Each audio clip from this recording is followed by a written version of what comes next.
We brought all these the CEO of Twitter and this whole deal, and Bubba's talked about it. We've talked about it. The United States government is saying, okay, look, you social media platform people, you're going to have to decide who you are, and then if you're this, then you're going to have to do this, this, and this. And what they've tried to do is have it both ways. Mm-hmm. And so what they try to tell you is that they use their filtering of content in an even-handed way, and you'll find we got actually a quote from Ted Cruz, and a lot of the folks questioning them, and Bubba, you were telling about some of the questions too. They kind of brought to the surface, kind of like we did yesterday about fair share. Mm-hmm. They asked direct questions. So if this is true, then this right, and they didn't fare well. Well, again, here's that problem. Social media, are they a publisher? Or are they simply what I call a platform? Mm-hmm. Okay, that means if they're a platform, they let everything go through, and they're not liable for what goes through. They're basically a common carrier. If they're a publisher, they edit what's going through. They're also liable for what they edit. Okay, you can't have it both ways. You have to be one or the other. And because they were emerging technology, they were protected under the Decency Act. Section 230, they call it, which said they couldn't be held liable. Well, I think most people, when they gave them that protection, thought they would be a platform. Right. They would let everything go through, and that's why we were protecting them. But now they've decided they have a voice. They're going to stop some things. They're going to let some things go. They're going to limit circulation on some things. They're going to flag some things as inaccurate. Editorial control. They're having editorial control, which is what a publisher does, my friend. Mm. So now we have this issue where you clearly see they're in the bucket on this election. I think they caught grief from their liberal buddies because Trump used Twitter so effectively last time. You're right. And they're like, why didn't you stop him? Right. Well, we can't stop him. We're a platform. Well, you can. You can be a publisher. You can edit what he's saying. But we got to. So they're trying to walk both sides of the street. So after this Hunter Biden story was buried, okay, it was just buried, they have been subpoenaed by the Senate, and they're saying, what are you doing? What are you doing? You have Section 230 protection. Why are you editing out these things? Right. And they were giving their answers. Yeah. And several. Do we have video? Yeah, you have Ted Cruz talking to Dorsey with Twitter, and this is some of the exchange. Mr. Dorsey, who the hell elected you and put you in charge of what the media are allowed to report and what the American people are allowed to hear? And why do you persist in behaving as a Democratic super PAC, silencing views to the contrary of your political beliefs? Let's give Mr. Dorsey a few seconds to answer that, and then we'll have to conclude this segment. Well, we're not doing that, and this is why I opened this hearing with calls for more transparency. We realize we need to earn trust more. We realize that more accountability is needed to show our intentions and to show the outcomes. Thank you, so Senator. I hear the concerns and acknowledge them, but we want to fix it with more transparency. Okay, so but here's the problem. He says good. That. Yeah, it's almost like he just finished the joint right before he went on. He did. Yeah, he just twisted one of them good ones. Yeah, one of them left-handed cigarettes. One of the devil's lettuce, King's grass, the long leaf hole. One of them good ones.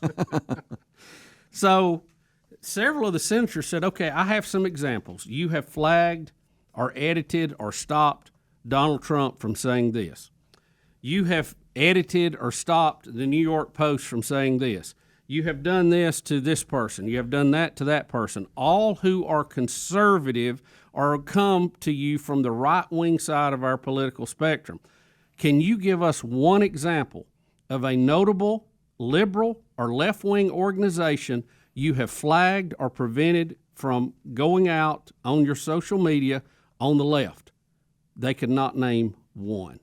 As a matter of fact, the point was made, they let the Ayatollah Khomeini from Iran put out anything he wants to, and they don't ever flag his stuff. He says that the Holocaust never happened. They don't flag that.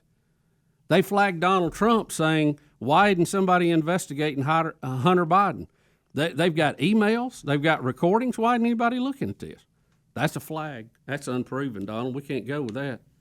But the Ayatollah can say what he wants to say. So the Ayatollah has free reign on Twitter, but Donald Trump does not. Absolutely. Well, I thought It's Ted Cruz, ridiculous. but It's Ted ridiculous. Cruz asked about the New York Times article where they published information about Trump's tax return that they obtained illegally. Well, and let me tell you why. Jack Dorsey came back, and Zuckerberg at Facebook came back and said, "Look, these are our policies. We don't put out things that are hacked. We don't put out things that are hearsay. We have to have documentation of it." They said Donald Trump's tax returns was one of the main things on your platform for a week. It was stolen information, and it is unproven. The New York Times said it was true. They never showed their documentation on it either. They just wrote a story about it. But that was stolen information. You can't put somebody's tax returns out like that. So by your own rule, you should have stopped that, and you didn't. It was widespread. Right. So you don't even follow your own rules, which they're lying. They're lying about it. They have a political agenda, and they are trying to form public opinion in the United States for clients and for political causes that they believe in. And they have unbelievable control now, Rick. I mean, we're not talking about a startup anymore. We're talking about a multinational, multi-billion-dollar company. And Ron Johnson from Wisconsin, and he was talking about, because he goes on to say, Dorsey does, we don't influence elections with our policies. And he challenged them about censoring the New York Post and their report on Hunter Biden. And he said, do any of you have any evidence that the New York Post story is part of a Russian disinformation, or that those emails that we all see on Hunter Biden's computer aren't authentic? And Dorsey said, we don't. He said that they believed it violated their hacking policy, only for Johnson then to turn around and go, but the emails were not hacked.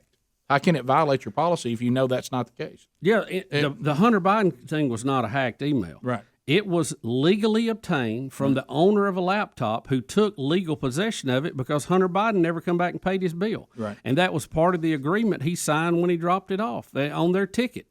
It says, if you don't come back and pay for this work in a certain amount of time, we take your laptop and the contents thereof. Zuckerberg said what they did. That's not a hack. He said what they did. He said they flagged it for fact checking and then held it back during the process. Of course, they did not do that when they put stuff up about Trump's tax return. Well, here's the thing, and I was telling Hams this in the break. We're all involved in social media to some degree, some form or fashion. But the reason that Google, Facebook, and Twitter have power is because of us, because we're all users of it. Their numbers are what drives their advertising, which drives their money, which drives their ability to dance all over the road. First off, Congress ought to step in and say, all right, you've had your time, you're multinational corporation now. Are you going to be a platform, a common carrier, or are you going to be a publisher? One or the other. Right. You don't get to be both. What side of Section 230 are you going to land on? And hold their feet to the fire. That'll correct a lot of it. But as far as us as consumers, I think we need to find other outlets, and we need to say adios to those three. Because I don't support them. I don't support what they do. I don't support the way they're doing it. I don't know why I'm supporting it. And I'm not talking about a boycott. I'm just not going to be a part of it. Right. Yeah, well, the reason why you're doing it right now is because it's giving us access to the people who are using it. Well, that's what I'm saying. And we need a choice in there. I know. So where are where are they going? Well, like I say, Parler's the only one I know of right now. Yeah, that's the only one I've heard. And I got to get it going. 15 minutes past, more Rick and Bubba next. Rick and Bubba, Rick and Bubba.